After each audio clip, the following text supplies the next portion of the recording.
नंदी ने पूछ लिया था भोलेनाथ जी से, तुम्हारे कंठ में विष भरा है, तकलीफ हो रही होगी, फिर भी इतने प्रेम से तुम सबसे कैसे मिल लेते हो?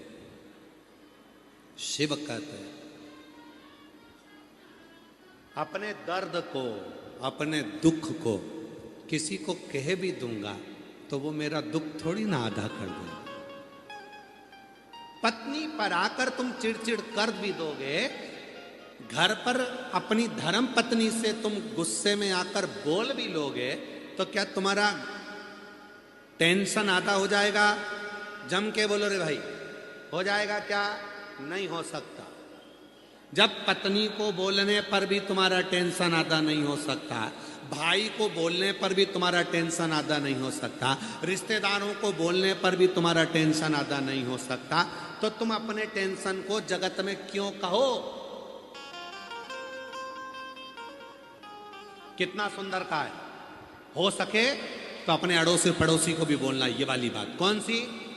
सोना घर से जाए, आभूषण घर से जाए, चलेगा। कपड़े घर से जाएं, चलेगा। बर्तन घर से जाएं, चलेगा। पर घर की बात घर से जाए, ये कभी नहीं चलेगा।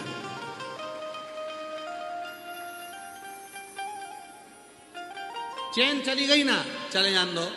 अंगूठी चली गई ना, चले जान दो। घर से कपड़े चले गए ना, चले जान दो। बर्तन चले गए ना, चले जान दो। घर से सामान चले गया, चले जान दो। पर घर की बात घर से कभी नहीं जाना चाहिए। क्यों? जब घर की बात बाहर चली जाती है तो फिर ये सारा घाटा तो अपनी जगह है। जब घर की बात घर से चली जाएगी, अंदर की बात बाहर चली जाएगी, तो वो घाटा लगेगा जो जिंदगी में कभी सह नहीं पाओगे। इसलिए धन गया जान दो, आभूषण गए जान दो, कपड़े गए जान दो, बर्तन गए जान दो, हाथ की घड़ी चली गई घर से, कोई बात नहीं। पर घर की बात घर से निकल कर नहीं जाना चाहिए। घर की बात घर में रहना चाहिए। चिड़चिड़ करो, पर याद रखना, तुम्हारे चिड़चिड़ करने से, तुम्हारे टेंशन बोलने से, देने से क्या तुम्हारा टेंशन आधा हो जाएगा? नहीं होगा। तुम्हारा डिप्रेशन आधा हो जाएगा? नहीं होगा। तुम दूसरे को टेंशन देकर करना क्या चाहते हो? इसलिए एक काम करो, बाहर शंकर जी जैसे हो जाओ। कंठ में विष है पर मस्तक पर गंगा है, इसलिए मुस्कुरा कर चलते हैं। मेरे ओ घरदानी, कितना भी टेंशन हो, घर में आओ तो सिर पे गंगा लेकर आओ, भेजा ठंडा कर कर आओ, इतने मस्त होकर आओ कि कितना भी गुस्सा, कितना भी चिड़चिड़, कितना भी क्लेश, घर में आते से ही तुरंत आवाज लगाकर अपनी पत्नी को, क्यों आज तूने दाल बनाई क्या? वही जो पहले बनाई थी, बहुत शानदार बनी थी, वैसी बना ना तू। बच्चों के साथ इधर आओ रे, आओ मेरी गोदी में बैठो, इधर आओ, बच्चों के साथ गेम खेलो, थोड़ा एंजॉय करो, हंसी मजाक करो। मालूम पड़े दुकान से आए, ऑफिस से आए और मुसद्दी लाल जैसे बैठ गए।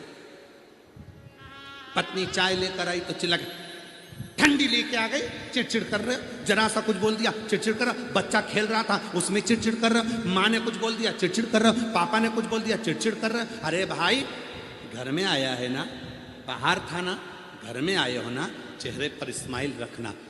सारी समस्या का हल एक लोटा जल है। उसी तरह घर की सबसे बड़ी समस्या क्रोध का हल भी तुम्हारे चेहरे की मुस्कुराहट है। तुम मुस्कुराहट दोगे तो मुस्कुराहट मिलेगी, प्रसन्नता। भूल गए लोग, दुनिया भूल गई। आजकल लोग बंदर से कहते हैं दांत दिखा, और घर में खुद नहीं दिखा पाता। घूमने के लिए अयोध्या गए, चित्रकूट गए, यहां गए, वहां गए, ब्रज गए, और बंदर से कह रहा है दांत दिखा, दांत दिखा, बिस्कुट दे, दांत दिखा, दांत दिखा। बंदर भी मन में सोचता है काय को दिखाऊं, तू तेरे घर में दिखाता। घर में तो मुसद्दी लाल जैसा रहता हूं, एकदम अकड़ में, गुस्से में, चिड़चिड़ कर कर, क्रोध कर कर, अपशब्द बोलकर। प्रेम से अगर तू घर में दांत दिखा सकता है तो फिर मैं भी तुझे दांत दिखा सकता हूं। प्रेम। शिव को क्या चाहिए? भगवान शंकर को क्या चाहिए? 13 जून को पुरुषोत्तम मास, अधिक मास की शिवरात्रि है, 3 साल में एक बार पड़ती है। उसका ऑनलाइन अभिषेक शाम को 7 बजे आस्था चैनल पर आप सब अपने अपने घर में मिट्टी का शिवलिंग बनाकर, पार्थिव शिवलिंग बनाकर तैयार रखना। शाम को पूजन करने बैठेंगे। शिव को क्या चाहिए? पूरी पूजन की सामग्री आस्था चैनल पर कथा चालू होने से पहले चलती है, कथा विराम होने के बाद चलती है।